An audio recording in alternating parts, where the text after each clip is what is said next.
Om Swastiastu. Perkenalkan, nama saya Nimade Sodaningsih dengan NIM 18130410027. Pada kegiatan praktikum yang kelima ini, saya akan membahas mengenai kelainan pada darah.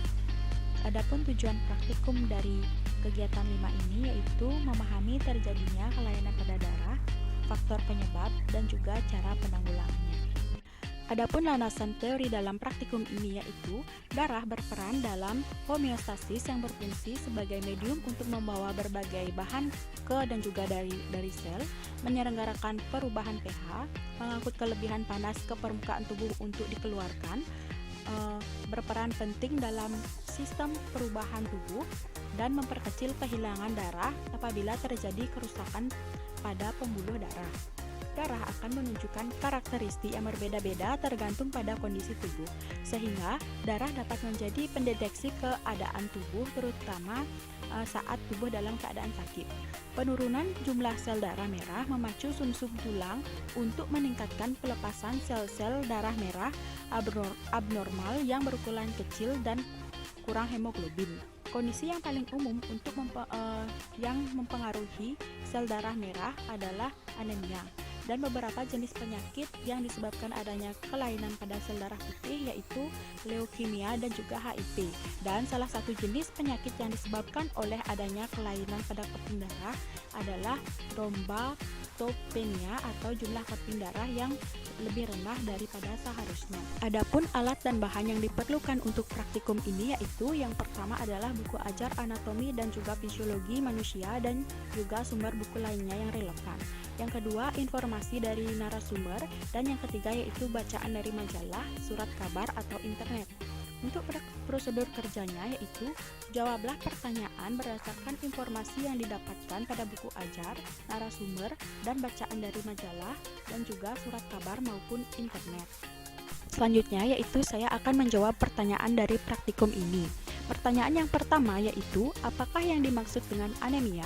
Jawabannya, anemia adalah kekurangan eritrosit, yaitu sel darah yang berfungsi untuk menghantarkan oksigen ke seluruh tubuh. Yang kedua yaitu, uraikan beberapa macam penyakit dari anemia. Nah, di bawah ini ada beberapa macam penyakit dari anemia. Yang pertama yaitu anemia sel bulan sabit.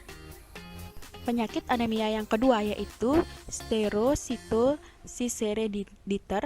Yang ketiga adalah thalassemia atau disebut dengan anemia Cole, dan yang terakhir yaitu erythroblastosis fetalis. Nah, untuk pertanyaan yang ketiga yaitu analisislah faktor penyebab dari masing-masing jenis anemia tersebut. Yang pertama, anemia karena kehilangan darah. Setelah mengalami pendarahan dalam 1-3 hari, tubuh akan dengan cepat menggantikan plasma darah yang menghilang, tetapi konsentrasi eritrosit masih rendah. Yang kedua yaitu anemia aplastik. Sumsum tulang mengalami keadaan aplasia, yaitu berarti fungsi sumsum tulang tersebut berkurang. Selanjutnya yang ketiga yaitu anemia megaloblastik. Anemia ini disebabkan karena kekurangan vitamin B12, asam folat, dan faktor intrinsik dari mukosa lambung. Dan yang terakhir adalah anemia hemolitik. Anemia hemolitik ini biasanya disebabkan oleh faktor keturunan. Selanjutnya yang keempat, korelasikan faktor penyebab anemia dengan cara pencegahannya. Adapun jawabannya yang pertama yaitu adalah anemia hemolitik. Cara pencegahannya, menghindarkan kontak langsung dengan orang yang sedang terinfeksi, menghindari konsumsi makanan yang mentah atau setengah matang, dan mencuci tangan dan juga menggosok gigi secara rutin. Yang kedua, anemia aplasentik. Cara pencegahannya yaitu menjaga kebersihan diri maupun lingkungan, mengonsumsi obat-obatan sesuai dengan aturan pakai, dan dalam mengonsumsi antibiotik harus sesuai dengan resep yang dianjurkan. Yang ketiga yaitu anemia karena kehilangan darah. Anemia karena kehilangan darah ini dapat dicegah dengan cara menghindari masalah kesehatan yang menjadi penyebabnya. Yang terakhir yaitu anemia megaloblastik. Anemia megaloblastik ini dapat dicegah dengan cara banyak makan makanan yang kaya akan zat besi. Selanjutnya untuk pertanyaan yang kelima yaitu bagaimana cara mengobati anemia? Nah, jawabannya yang pertama itu ada anemia akibat kehilangan darah dapat diobati dengan cara menghentikan pendarahan. Yang kedua ada anemia aplastik. Pengobatannya dapat dilakukan dengan cara transfusi transfusi darah untuk meningkatkan jumlah sel darah merah. Selanjutnya, pada anemia megaloblastik, pengobatannya dapat dilakukan dengan cara memperbanyak mengonsumsi makanan yang mengandung vitamin B12. Dan yang terakhir yaitu anemia hemolitik. Pengobatan dari anemia hemolitik ini tergantung pada penyebabnya, tingkat keparahan, usia, dan juga kondisi kesehatan pasien serta respon pasien terhadap obat. Selanjutnya, untuk pertanyaan yang keenam yaitu apakah yang dimaksud dengan leukemia dan apa yang menyebabkan leukemia? Leukemia adalah suatu penyakit yang ditandai oleh meningkatnya jumlah leukosit abnormal yang ada dalam darah. Dan untuk pertanyaan yang ketujuh yaitu apakah penyakit ini dapat disembuhkan? Jika dapat, bagaimana caranya? Untuk jawabannya, leukemia ini tidak dapat disembuhkan. Pengobatan yang dapat dilakukan dengan cara transplantasi sel darah pada penderita leukemia untuk menggantikan sel darah yang hancur akibat kemoterapi. Pertanyaan yang ke-8 yaitu bagaimanakah gejala-gejala seseorang yang berpenyakit talasemia?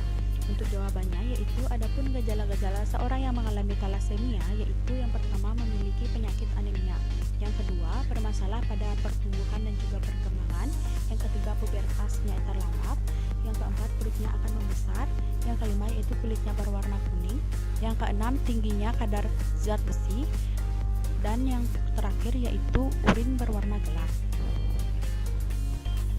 Pertanyaan yang ke-9 yaitu bagaimanakah cara mengatasi talasemia tersebut? Talasemia dapat diatasi dengan cara yaitu yang pertama transfusi darah secara berulang, yang kedua terapi gelasi, yang ketiga transplantasi sum-sum tulang, yang keempat operasi pengangkutan limpa, dan yang terakhir yaitu menerapkan pola hidup yang sehat.